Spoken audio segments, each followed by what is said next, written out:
always said, people may have their reservations with Riggy G as a person. But Sifuna told us, when you're going to war, you carry your strongest weapon. The strongest weapon we have right now against the William Ruto administration is Riggy G. And he's putting up a very good fight against his administration. It would be stupid of us not to use the weapon that we have.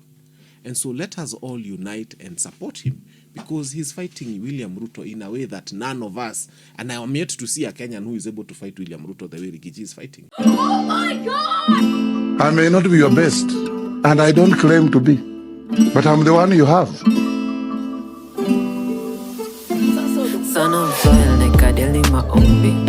Yes, I agree with Fanya Mambo that Riggy G is the official opposition leader we have right now, and is the best weapon to go against Ruto. He's also the best soldier to go against Ruto, but not the best general to go against Ruto. So if Gachagua supports any other candidate, that candidate might win against Ruto.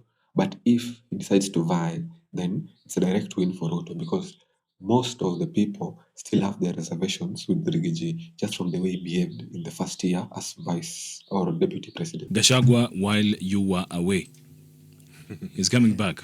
Yes. And just before that, on Thursday, yes, Riggy G was supposed to have come back into the country on the 2nd of October, initially. And then they started threatening that they would arrest him. And he felt, wait a minute. Who threatened him? Hey, they were all over the news. This Kenya Kwanza people saying tutashika Riggy G, he needs to be arrested and everything. And he decided, why don't I make it easier for them and even come earlier? If really your idea is to arrest me when I come back on the 2nd of October, I had even made my flight details known.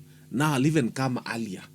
I'll come on the 21st of August and let us see who is this who wants to arrest him. I think Riggy G is a son of this country coming back home. And I have always said, people may have their reservations with Riggy G as a person. But Sifuna told us, when you're going to war, you carry your strongest weapon. The strongest weapon we have right now against the William Ruto administration is Riggy G. And he's putting up a very good fight against his administration.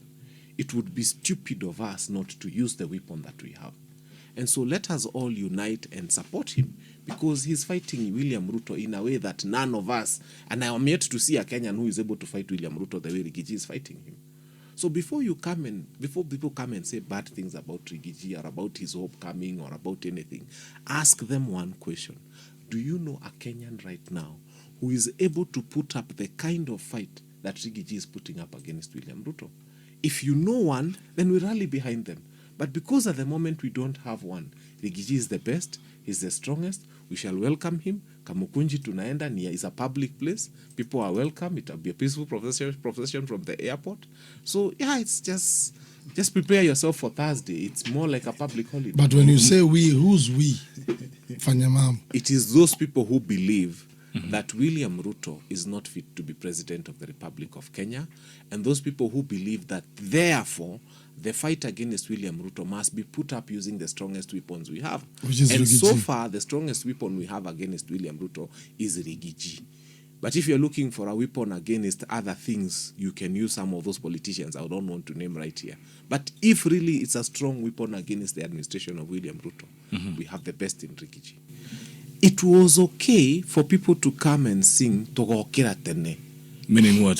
Meaning we shall rise up early. It was okay for them to sing that song that time because I would have excused their ignorance. But after Rex Masai died, after what we saw during the Gen Z protests, after the death of Albert Ojwang, after Langat having been cleared, after all these things that we are seeing now, even including e-citizen being told that the money is disappearing like a sneeze in the air, and we are still being told to put school fees.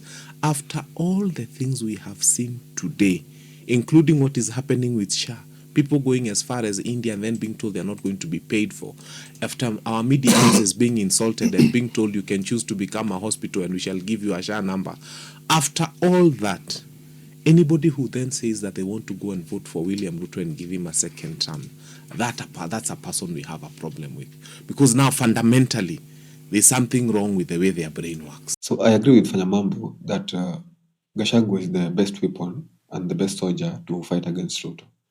And it will be very, very reckless for Murkomen to arrest him once he lands, because it will be increasing his political mileage. What the government should do, if they are strategic, is that they should avoid talking about him and avoid any conflict between them and him.